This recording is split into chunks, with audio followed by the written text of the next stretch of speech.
Una vez más, vosotros preguntáis y yo respondo. ¡Bienvenidos!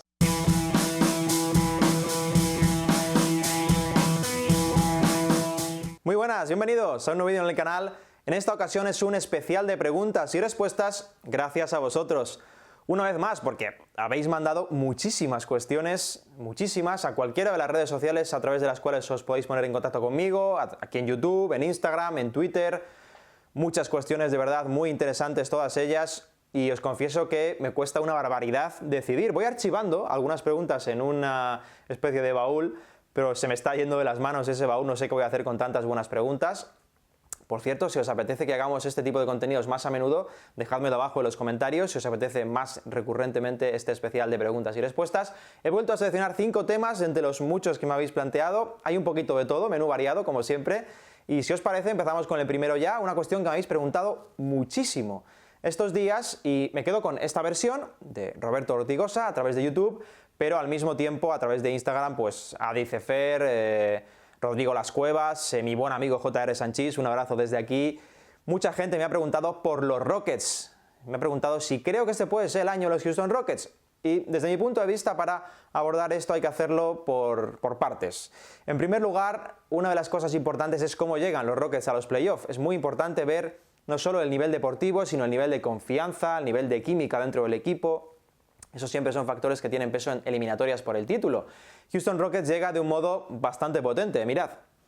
Ese es el balance de los Rockets y sobre todo lo que quiero que os fijéis es en ese segundo punto, porque ahí se muestra que Houston es el segundo mejor ataque de la liga tras el All-Star y la segunda mejor defensa de la liga tras el All-Star. Esto es muy importante de cara a playoff porque los Rockets han cogido el tono atrás. La vuelta de Evdelik ha ido fraguando la salud de los jugadores y Houston está volviendo a defender a muy alto nivel.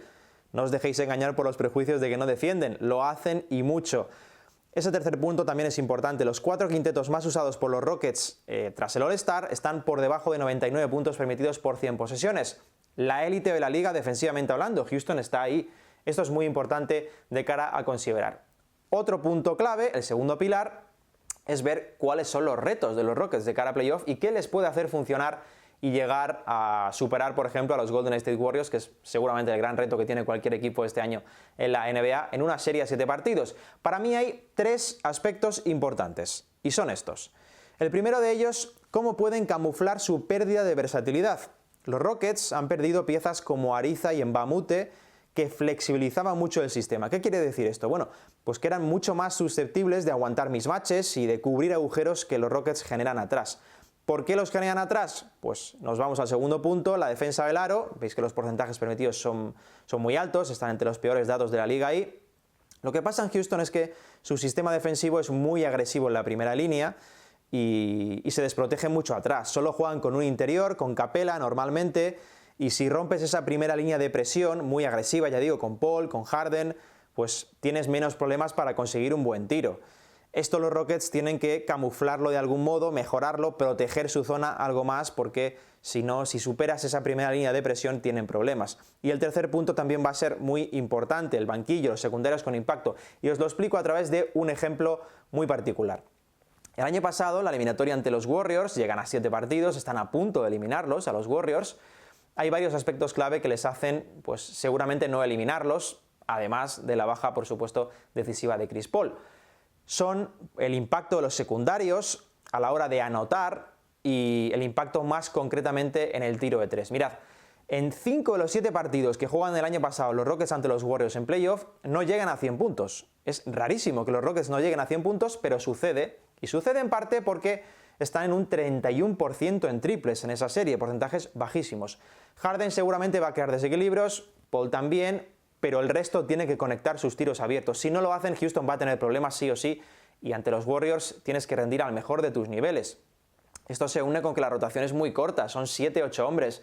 Si los secundarios no aportan ofensivamente hablando, Houston va a tener muchos problemas. Y aquí se unen 2 cosas también interesantes de ver en un hipotético caso de que se enfrenten contra los Golden State Warriors. Comentábamos antes de que han perdido versatilidad defensiva, y eso es lógicamente un defecto, pero al mismo tiempo los Warriors han añadido a DeMarcus Cousins. Hemos hablado de Cousins recientemente en un vídeo aquí en el canal y es muy importante porque Cousins les hace mejores en ataque a los Warriors, pero en en defensa crea un problema, crea un conflicto que Houston puede aprovechar como nadie, porque Houston, y especialmente Harden, es uno de los mejores jugadores de la liga buscando el mismatch y castigándolo. Estas son cuestiones interesantes a seguir para ver si Houston puede ganar este año el título. Me preguntáis si puede ser posible. Bueno, es posible, tienen que hacer muchas cosas muy bien, desde luego las 3 cosas que os he apuntado antes tienen que resolverlas sí o sí, pero Houston tiene el poder de nuevo para plantear problemas a cualquier equipo a 7 partidos y eso ya es una gran ventaja y un gran poder de cara a los playoffs que se vienen. La segunda de las cuestiones la formulaba Carlos de Chile a través de Instagram y tiene que ver con otro de los cocos de la conferencia oeste, con los Denver Nuggets. Pregunta Carlos cuáles son las claves de la gran mejoría de los Denver Nuggets esta temporada. Y por supuesto hay varias, hay muchas, pero no solo se trata de la evolución de Nikola Jokic, que se asienta como una de las grandes estrellas de la liga, o de Jamal Murray, o el gran trabajo de Mike Malone. Hay varios aspectos que si buceamos nos van a dar la respuesta. El más sustancial, desde luego con diferencia, es este. Fijaos el rendimiento defensivo, el primer dato ya lo deja bastante claro. Denver ha pasado de una de las 10 peores defensas de la liga a la 10ª mejor. Pero aquí nos interesa en este canal rascar un poquito más, buscar los porqués de las cosas, cómo lo han hecho, cómo han mejorado los Nuggets atrás. Bueno, 3 situaciones muy importantes para explicar este cambio. En primer lugar, la defensa del triple. Mirad el dato. Han pasado de la peor defensa del triple a la mejor en una sola temporada. El dato es brutal. En segundo lugar, jugadas de pick and roll en las que toma la decisión el hombre que lleva el balón. Fijaos la evolución también. Una de las 5 peores defensas de la liga ahí la pasada temporada y la 5ª mejor en esta. Y otro punto clave es la defensa del contraataque. Los Nuggets recibían muchísimos puntos al contraataque la pasada temporada y en esta son uno de los 10 equipos que menos reciben. Estos son aspectos fundamentales para entender el cambio de los Nuggets. El cambio defensivo es brutal. Era un equipo muy potente ofensivamente hablando, lo sigue siendo, pero en defensa han cambiado como de la noche al día, son otro equipo, han mejorado en aspectos clave del juego. ¿Hay más aspectos clave? Hay más aspectos clave.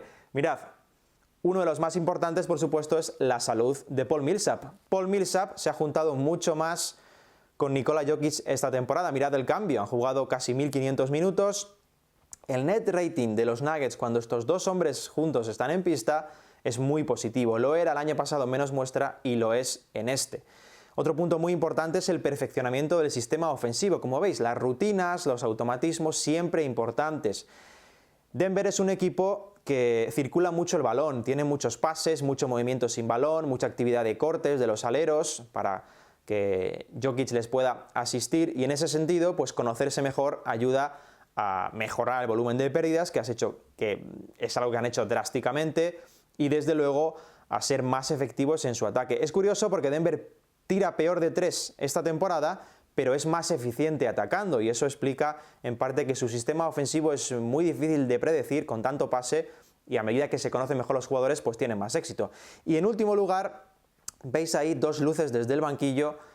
Me está gustando muchísimo la temporada tanto de Morris como de Beasley. Al perímetro le han dado mucho en los Nuggets. Son 2 jugadores que están tirando bien, por encima del 40% en triples, pero que están tomando muy buenas decisiones. Son jugadores de tercer y de segundo año y se están comportando con una madurez extraordinaria. A Denver le está dando mucho esa pareja desde el banquillo, cuando coinciden con titulares, cuando los mezclan. Son jugadores que están a un nivel muy alto, influyen mucho en ese registro asistencias pérdida que podemos hacer alusión siempre con los Denver Nuggets, y son jugadores claves que lo pueden ser también en playoff pese a su juventud. Estas son varias de las claves que hacen que Denver sea mejor equipo que la temporada pasada y ojo a esto, que puedan ser aún mejores la temporada que viene. La tercera cuestión la plantea Alberto Díaz a través de Instagram y es muy interesante porque dice: ¿crees que Klay Thompson puede ser la primera espada de un equipo candidato al título o es un jugador más bien creado para ser lo que está siendo actualmente, la segunda espada de un equipo como los Golden State Warriors? Bueno, es una cuestión desde luego interesante y que tiene varias lecturas. Por un lado nos podemos plantear efectivamente si Klay tiene el nivel para llegar a ser una superestrella en un equipo candidato al título, y por el otro nos podemos plantear si en realidad no es ya ese tipo de superestrella y es una especie de primera espada bis en un equipo como los Golden State Warriors. Para explicar un poquito esto me gustaría introducir 2 conceptos y que los debatamos todos juntos. Mirad, el primero de ellos hace referencia a cómo los roles de segunda espada, podríamos decir, Si son llevados a la plenitud, si se desarrollan con una nota, podríamos decir, de matrícula de honor, eso en realidad no puede equivaler a otro primer espada. Yo pienso que sí. Creo que esos roles, cuando se ejecutan a la perfección, equivalen en realidad a otro primer espada. Y el segundo es el factor generador. ¿Qué quiere decir esto? Bueno, si os fijáis, cada estrella de la liga actualmente genera desde el balón. Tiene una toma de decisiones muy alta. Pensad en cualquier jugador, James Harden, Giannis Antetokounmpo, Damian Lillard, Kemba Walker, incluso los interiores. Jugadores como Nikola Jokic, como Joel Embiid, cualquier jugador que se os venga a la cabeza, sea cual sea su posición, genera con el balón. Es un generador. Esto no significa que aquellos que no tengan tanto balón no puedan ser esa clase de superestrellas. Klay es un excelente ejemplo de todo esto por su lectura sin el balón, por su timing, por su capacidad de ejecución. Yo creo que en realidad saber aceptar roles secundarios también significa poder ser una estrella e incluso una superestrella. Dos ejemplos muy interesantes a raíz de esto. El rendimiento de Klay Thompson en momentos calientes, finales de conferencia de 2018, el año pasado ante los Rockets, 35 puntos, un partido clave, 9 triples. Finales de conferencia de 2016 ante los Thunder, aún más importante, previo a la llegada de Kevin Durant.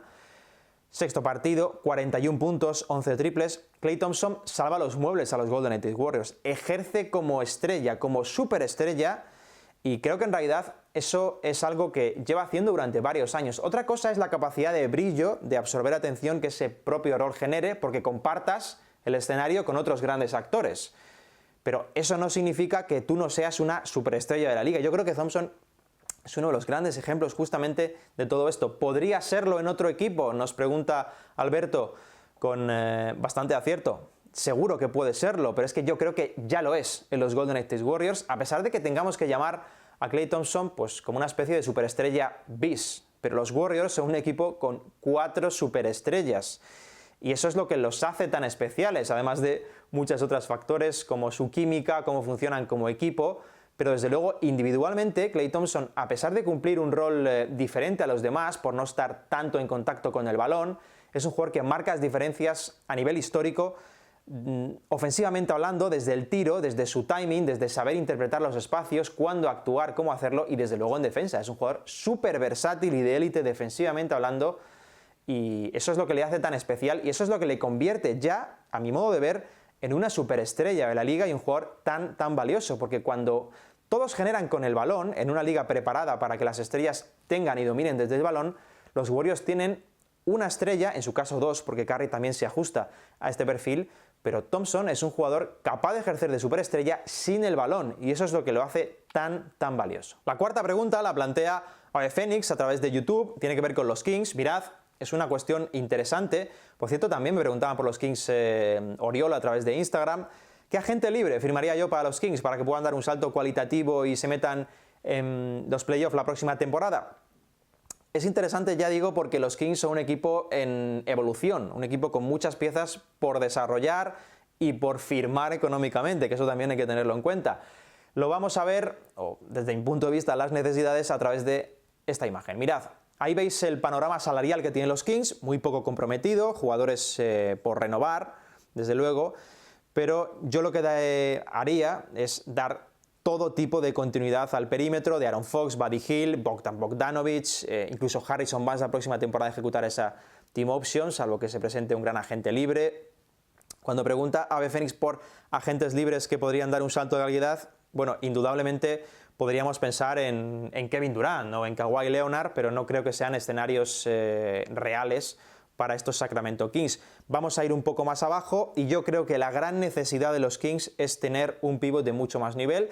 Cauley Stein es un jugador que me gustaba llegar a la liga por sus condiciones, por su potencial, pero no se está desarrollando al nivel al menos que yo esperaba, y creo que los Kings deben dar continuidad al perímetro y reforzar su juego interior para compatibilizarlo con jugadores como Marvin Bagley, que me ha gustado bastante este año, o incluso Harry Giles, que en su estreno también ha dejado buenas sensaciones. A pesar de ello, creo que necesitan un 5 y mis opciones son esas 3.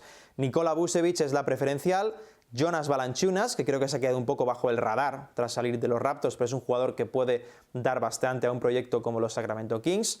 Y si esperamos a 2020, Derrick Favors, que es un jugador que me gusta muchísimo y creo que va como anillo al dedo a un equipo de estas características. Sin tanto cartel, hay que decir también, porque estamos apuntando a jugadores de bastante renombre que van a pedir bastante dinero, en general, sin tanto cartel, hay un hombre que probablemente no provoque un salto cualitativo, no os asustéis, pero creo que le haría mucho bien un 5 de ese perfil a los Sacramento Kings, y es de Wayne Dedmon, que es un jugador que es capaz de abrir la pista y en defensa da mucha más consistencia a todos los niveles, a nivel de experiencia y a nivel de saber gestionar la defensa como único interior que cualquiera de los interiores que tengan los Kings ahora mismo.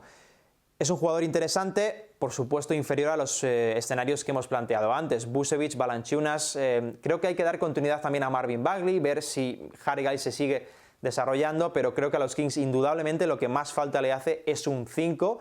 Cauley Stein está un poco en el alambre desde mi punto de vista en el proyecto y cualquiera de esas opciones creo que podría suponer un salto importante para las opciones de futuro de los Kings. Y la quinta pregunta la plantea Coach Pops 2.0, buen nombre, a través de Instagram. Dice, estamos viviendo la era del triple, ¿cuál puede ser el siguiente paso? Bueno, aquí afortunadamente creo que el baloncesto tiene muchos pasos por dar porque es uno de los deportes más claramente vinculados a la evolución a todos los niveles. Eso nos deja un escenario muy abierto. Lógicamente es muy difícil intuir tanto a nivel deportivo como a nivel normativo qué puede pasar. Desde mi punto de vista, la era del triple que vivimos actualmente, unida a la era de la versatilidad, que creo que también está muy correlacionada, nos invitan a un escenario 2.0, podríamos decir, y es que los jugadores más grandes de tamaño se comporten cada vez como jugadores más pequeños o antaño más pequeños. Ejemplos, jugadores hiperatléticos muy grandes, de mucho tamaño, haciendo cosas de bases, de escoltas, jugadores como Giannis Antetokounmpo, que lo estamos viendo, ejercer como generador primario, ser un molde hiperatlético que además protege el aro, es decir, que los pivots, que los 5, que los jugadores de más tamaño, o que en la teoría al menos deberían serlo, se comporten como jugadores con funciones no de pivots, es decir, puedan defender muy lejos del aro, puedan subir el balón, tomar decisiones con el pase, sean excelentes tiradores. Pensad en el molde físico de Porzingis, por ejemplo, no lo estamos viendo esta temporada, pero que no se nos olvide ese molde físico, un jugador de 2.20 que se mueve como si midiera 20 centímetros menos y tiene un tiro absolutamente letal. Ese tipo de perfiles, que los jugadores con teórica función de pivot se comporten como jugadores mucho más pequeños. Para mí ese es el siguiente paso del baloncesto. Aunque os pregunto también a vosotros, ¿cuál creéis que es el siguiente paso en cuanto a los perfiles, en cuanto a los jugadores? Y también os quiero preguntar por los Rockets, la primera cuestión que hemos tratado. ¿Qué opciones le veis a los Rockets en playoff? ¿Creéis que este año sí puede ser el suyo o que la competencia de los Warriors es demasiado dura? Ya sabéis que podéis seguirme en Twitter, en Instagram, por supuesto os podéis suscribir a este canal de YouTube y activar las notificaciones y nos vemos muy pronto con más vídeos. Tengo una gran noticia que si no os habéis dado cuenta, para que os deis cuenta y seáis conscientes de ello. Llegan los playoffs y esta es la mejor época de la temporada. Ya sabéis que muy pronto un nuevo vídeo con más análisis, más porqués de lo que sucede dentro de la pista y mi consejo el de siempre, por favor afinadlo ahora que en playoff es más importante que nunca. Ved mucha NBA y preguntaos por qué suceden las cosas porque es mucho más interesante, si lo veis, tratad de entenderlo. Un abrazo y hasta la próxima.